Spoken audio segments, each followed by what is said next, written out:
আসসালামু আলাইকুম বন্ধুরা, চলে এসেছি ঐতিহ্যবাহী ব্রাহ্মণবাড়িয়া জেলার কসবা উপজেলা ঐতিহ্যবাহী জয়নগর বাজারে।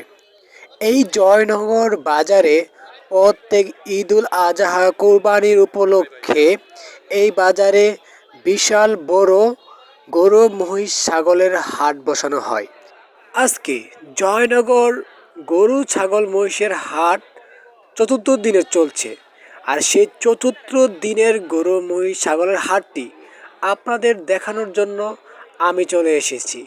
আজকে এসে দেখি ছোট বড় সকল ধরনের গরু মহিষ এখানে জয়নগর বাজারে আজকে উঠেছে।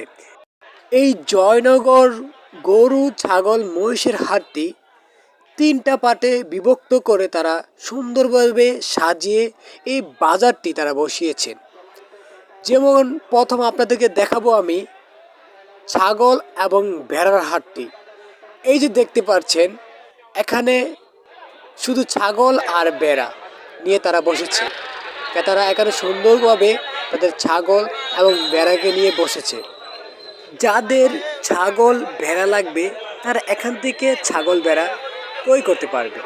আর অন্যদিকে আরেকটি মাঠে জয়নগর দারুসুন্নাহ দাখিল মাদ্রাসার মাঠে যত ছোট গরু আছে সে সকল ছোট গরু বসানোর জায়গা করে দিয়েছে। যাদের ছোট গরু প্রয়োজন তারা এই জয়নগর দারুসুন্নাহ দাখিল মাদ্রাসার মাঠ থেকে তারা ছোট গরু কিনতে পারবে। আর অন্যদিকে আরেকটি মাঠে যত বড় বড় গরু মহিষ আছে সেই বড় বড় গরু মহিষ বসানোর জন্য বিশাল বড় মাঠে তারা জায়গা করে দিয়েছে।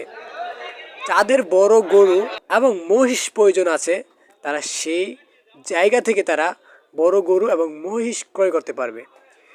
এতে কিন্তু ক্রেতাদের অনেক সুযোগ সুবিধা হয়ে গেছে। কারণ যদি একসাথে বড় ছোট গরু এবং ছাগল একসাথে একটা জায়গায় তারা বসাতো তাহলে কিন্তু গ্রাহকদের কাস্টমারদের অসুবিধা হয়ে যেত। এতে এই জয়নগর বাজারটা সাজানো যে তিন পার্টে তারা সাজিয়েছে সেই সাজানোটা আমার অনেক পছন্দ হয়েছে।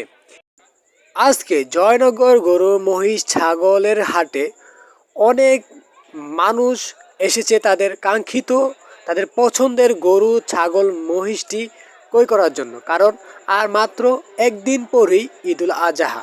আর সেই ঈদুল আজহায় আল্লাহকে খুশি করার জন্য আল্লাহর নামে তারা কোরবানি দেবে। হ্যালো বন্ধুরা, আজকে আপনাদের জয়নগর গরু মহিষ ছাগলের হাটটি দেখানোর চেষ্টা করলাম। গরু মহিষের ছাগলের হাটটি কেমন লেগেছে আপনারা জানাবেন। আর আপনারা সকলে ভালো থাকবেন, সুস্থ থাকবেন। আর আমার ভিডিওটি ভালো লাগলে অবশ্যই লাইক কমেন্ট শেয়ার করে দেবেন। সকলে ভালো থাকবেন। সকলকে ঈদুল আজহা শুভেচ্ছা ও অভিনন্দন। ঈদ মোবারক।